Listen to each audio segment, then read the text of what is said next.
प्रणाम भक्तजन।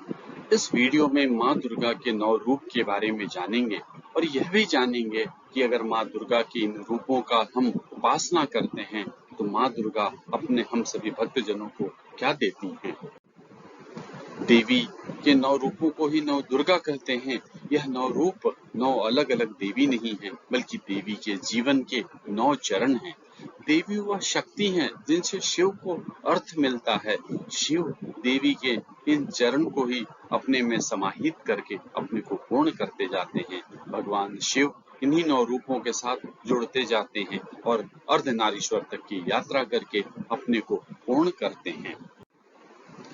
माता का पहला चरण है, पहला स्वरूप है माता शैलपुत्री का। देवी के पहले चरण में वो पर्वतों की पुत्री शैलपुत्री थी। वह पर्वतों से जन्म ली और आदि शिव से विवाह करना चाहती थी, पर शिव तप में इतने तल्लीन थे कि उन्होंने विवाह करने से इनकार कर दिया। माता शैलपुत्री के पूजन करने से भक्त सदा धन धान्य से पूर्ण रहते हैं। माता का दूसरा चरण है माता ब्रह्मचारिणी।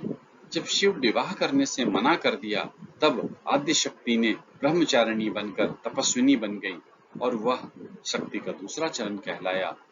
माता के इस दूसरे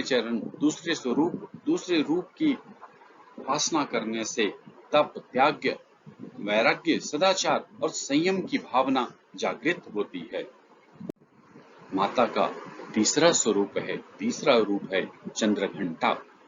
शिव ने देखा कि आदि शक्ति तपस्विनी बन गई हैं, ऐसे में अगर सभी स्त्री और पुरुष तप में ही लीन हो जाएंगे तो यह जीवन संसार कैसे चल पाएगा। यह सोचकर उन्होंने गार्हस्थ जीवन में जाने का फैसला किया और इसी के तदनुरूप आदि शक्ति अपने तीसरे रूप माता चंद्रघंटा के रूप में आई। माता चंद्रघंटा के मस्तक पर अर्धचंद्र के आकार का तिलक विराजमान है। स्वर में अगर माता चंद्रघंटा की उपासना करते हैं तो हमारे स्वर में दिव्य अलौकिक माधुर्य का समावेश हो जाता है। माँ दुर्गा का चौथा स्वरूप है माता कुष्मांडा का। इस चरण में शिव की पत्नी बनकर सहचारिणी का आनंद लिया माता ने। इससे उनके शरीर में उष्णता का निर्माण हुआ और वह कुष्मांडा कहलाईं। देवी के स्वरूप में पूरे ब्रह्मांड को उत्पन्न करने की शक्ति व्याप्त है। माता कुष्मांडा की उपासना से सिद्धियों निधियों को प्राप्त कर समस्त रोग शोक दूर होकर आयु व यश में वृद्धि होती है। माता के अगला रूप है माता स्कंद माता। 5वें रूप में वह स्कंद की माता बन गई। उत्तर में स्कंद को भगवान कार्तिकेय और दक्षिण में मुरुगन कहते हैं। स्कंद माता ने शिव को सभ्यता के अनुकूल बनाया और पिता बनाया और गार्हस्थ संकर में बदल दिया। उपासना करके भक्तों की समस्त इच्छा पूरी करती हैं माता स्कंद माता। छठा रूप है माँ दुर्गा का माता कात्यायनी का। जब महिषासुर का अत्याचार पृथ्वी पर काफी बढ़ गया था, तब त्रिदेव भगवान ब्रह्मा, विष्णु और महेश तीनों ने अपने तेज के अंश देकर एक शक्ति को उत्पन्न किया। इसी शक्ति से माँ दुर्गा का जन्म हुआ और महिषासुर का वध किया।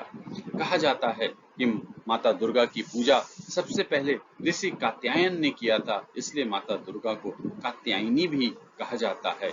माता कात्यायनी की उपासना से अद्भुत शक्ति का संचार होता है। माता दुर्गा का 7वां रूप है माता कालरात्रि।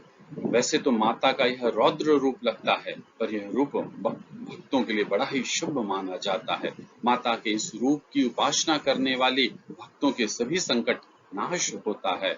माता कालरात्रि की उपासना से सभी पापों से मुक्ति मिलती है, दुश्मनों का नाश होता है और तेज बढ़ता है। माता का 8वां स्वरूप बड़ा ही सुंदर है, माता महागौरी का।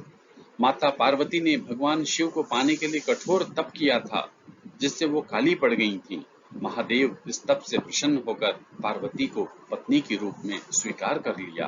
कहा जाता है कि तब भोलेनाथ जी ने देवी के शरीर को गंगा जी के पवित्र जल से धोया, जिससे माता के शरीर से कांतिमान गौर उत्सर्जित हुआ। इसलिए माता के स्वरूप को महागौरी के नाम से जाना जाने लगा। माता महागौरी की उपासना से पाप का क्षय सुख में वृद्धि और शत्रु शमन होता है। माता का 9वां स्वरूप है माता सिद्धिदात्री का। मान्यता है कि देवी के स्वरूप की पूजा करने से बाकी सभी देवियों की पूजा हो जाती है। माँ सिद्धिमात्री अपने सभी भक्तों को सर्व सिद्धियां प्रदान करती हैं, इसलिए देवी के स्वरूप को सिद्धिदात्री कहा जाता है। तो इस प्रकार से भक्तजन, आप सभी ने माता के 9 रूपों को अच्छी तरह से समझा। आपने समझा कि माता की आराधना करने से किस तरह से भक्तजनों को लाभ मिलता है। आप सभी भक्तजनों से आग्रह है कि माता का पूजा करें, सम्मान करें, आग्रह करें, प्रतिष्ठापित करें। नमस्कार, प्रणाम।